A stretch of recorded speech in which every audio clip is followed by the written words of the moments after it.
நான் சின்ன வயசுல டோரிமான் பார்க்கும்போது அதுல ஏதோ ஒரு எபிசோட்ல தான் இந்த டிஷ்ஷை செய்யறதை நான் பார்த்தேன். இந்த டிஷ்ஷோட பேர் தான் ஜாப்பனீஸ் பவுண்டிங் மூச்சி. இந்த ஜாப்பனீஸ் மூச்சி ஜப்பானோட ஒரு சுவைமிக்க ஒரு பாரம்பரிய உணவா கருதப்படுது. இந்த ஜாப்பனீஸ் மூச்சியை ஜப்பானியர்கள் வந்து பல நூற்றாண்டுகளை அவங்க நியூ இயர் கொண்டாடுறதுக்கு முன்னாடி செய்யறது ஒரு வழக்கமா வச்சுக்கிட்டு இருக்காங்க. நியூ இயர் வர்றதுக்கு கொஞ்ச நாளைக்கு முன்னாடி குடும்பத்தோட இல்ல ஊரா சேர்ந்து இந்த மூச்சியை செய்யறதுக்காகவே அரிசியை ஊற வச்சு அந்த ஊற வச்ச அரிசியை சோறா வடிப்பாங்க.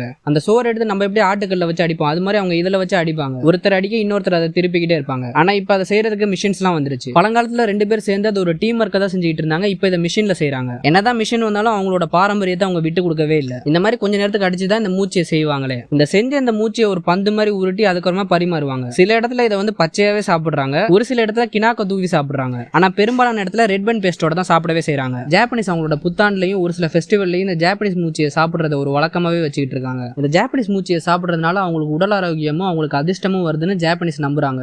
இந்த ஷார்ட்ஸோட ஃபுல் வீடியோ லிங்க் கீழே இருக்கு.